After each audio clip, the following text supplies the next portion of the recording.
Oh, Burgermeister Burger. What I want to ask you is that of all the numminess that you can put on a grill, the best thing I think is a steak, a big, beautiful slab of beef. Right? I would agree. Okay, but a lot of people have problems with it. So what am I looking for in a steak on a grill?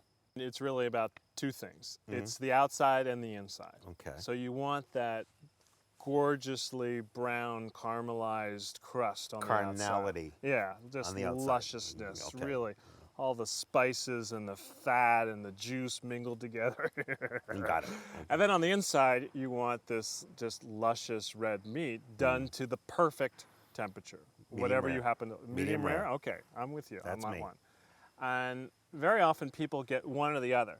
You know, they nail the medium rare, but the outside is black Bland, or right? it's bland, Yeah. whatever the case. Or they nail that outside and then the inside is just way off. So why can't I do this in my kitchen on a grill pan, which I have? Well, a grill pan works a little differently, I got to tell you. Okay. I mean, to me, a grill pan is basically just a skillet with speed bumps. You know, what happens is that a lot of the juice and the moisture get trapped in between those little ridges, Yeah. and they cook the steak much differently, and you don't get the same quality of smoke. I mean, that's one of the really, the best parts of a great grilled steak is Yes. this Okay. smoky Yes, I agree quality. with that. Okay. You're not going to Even get on it. a gas grill, you're going to get smoke. You're going to get a smoke, yeah. It's going to drip down into the grill, Right. hit the stainless steel bars, vaporize, and turn into this just aromatic, wonderful cloud of flavor. Sauna of flavorness. Yeah. Oh, I like that. It makes a big difference. Okay. So I'm going to show you how to do that. I'm interested in Put it all together so we get the outside and the inside just right. Interested in a sauna of flavorness. I like that. Sauna of flavorness. Let's climb inside. So we're in David's backyard in Connecticut, and I'm going to show him today how to grill steak. Yes. My favorites, ribeyes. Beautiful ribeyes, and they're really just a few very simple techniques.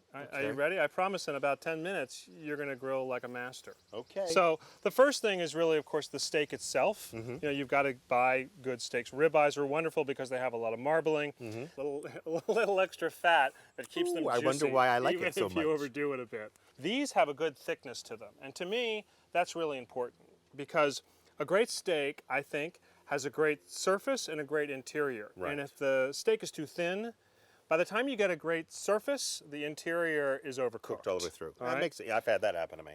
So. Well, good. So that's one problem removed. Okay. Okay. Buy a nice thick steak.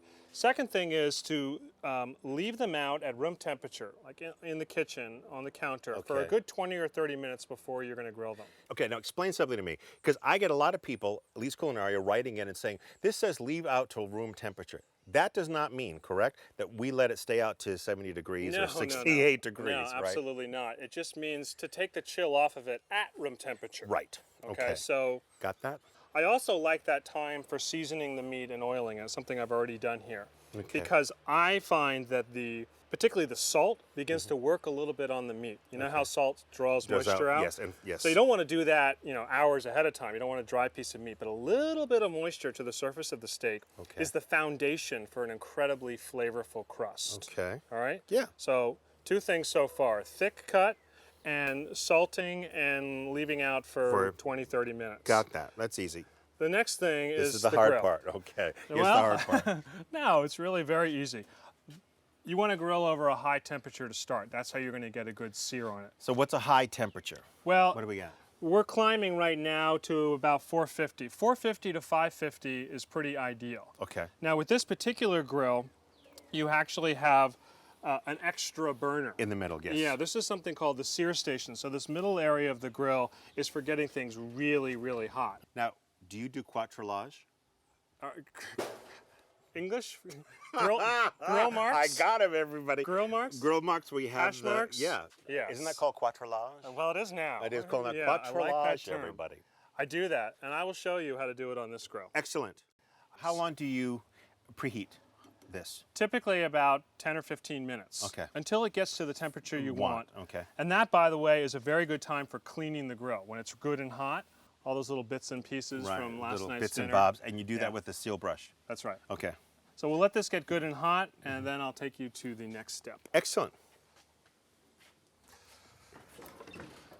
So David, Yes. steak goes on the grill. Beautiful steak. What do you think you do next? Wait, stop.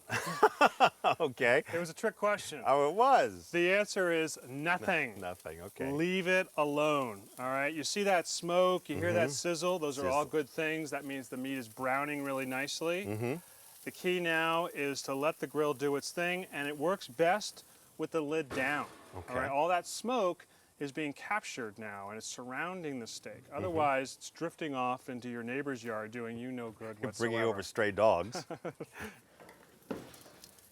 Now, you can take a little peek and see how your browning is looking. Look at That's that. gorgeous. Right? So this steak is now positioned at what I call 10 o'clock. Imagine there was a face of a clock there. Right. It's facing at 10. You get that? You with me? Gotcha. Now, if I move it over here to 2 o'clock, 2 o'clock. I'm going to create the, what was that term The again? quadrillage. Ah, mais oui. Mais oui.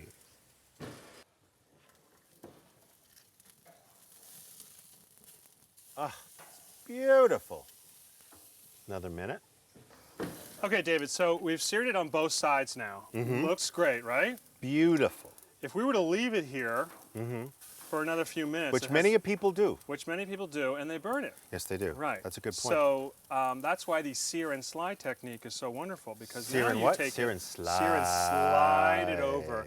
These burners are actually off. Okay. The heat is now gently circulating the entire steak It's a as opposed to residual. blasting it from below. So it really lets the inside of the steak catch up with the outside. So Good. we've got a couple more minutes over indirect heat. Okay. There it is, my friend. And that is a beauty, A my perfectly friend. grilled steak. So I'd say that was pretty easy.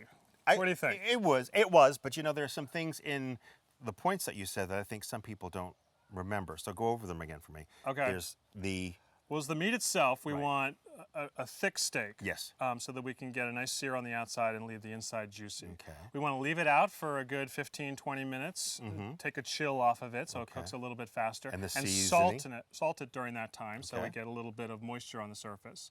We want to sear it over very high heat to get that crust. And if it's a thick steak like this, we want to finish it over indirect heat. And that's the magic, I think. A lot of people don't do that. They just keep it over that high heat, Yeah. and then the flame just disintegrates it. It's blackened steak in the worst way incinerates possible. it. Right. That's what I meant. So you want to finish it over the indirect heat. Right. And then get the doneness down. I mean, that takes a little bit of time. You have to overcook a few steaks and undercook a few before you can really nail it. The key is once you have nailed it, you cut into the steak, it's perfect doneness, to touch the steak and just remember that. Just Okay. burn that into Sense your memory. Sear it in, and now you'll always know what sort of firmness you're looking for. And then, you know, give it a few minutes afterward to let those juices redistribute. They all get pushed to the middle of the steak, you know, on the grill, and Right. now you just let them ease back out, and we're left with That's it. this thing. Let's All give right, it a so taste. let's go here. A knife, a fork, Thank you. a fork. All right, let's tear into this thing. All right. Let me give you a nice piece here. Okay. Excellent. Oh, that's a pretty big one. Can you handle that? Of course I can, please. You seen my size lately?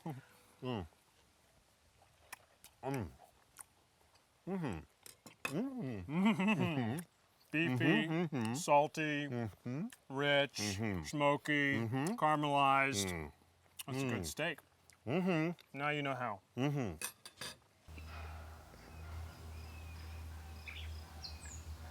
Take one. Hi everybody, David Leite again of Leite's Culinaria, and I'm here with Jamie Purviance of Weber's, not of Weber's Grill, he's the author of, okay. We'll try that again, clap.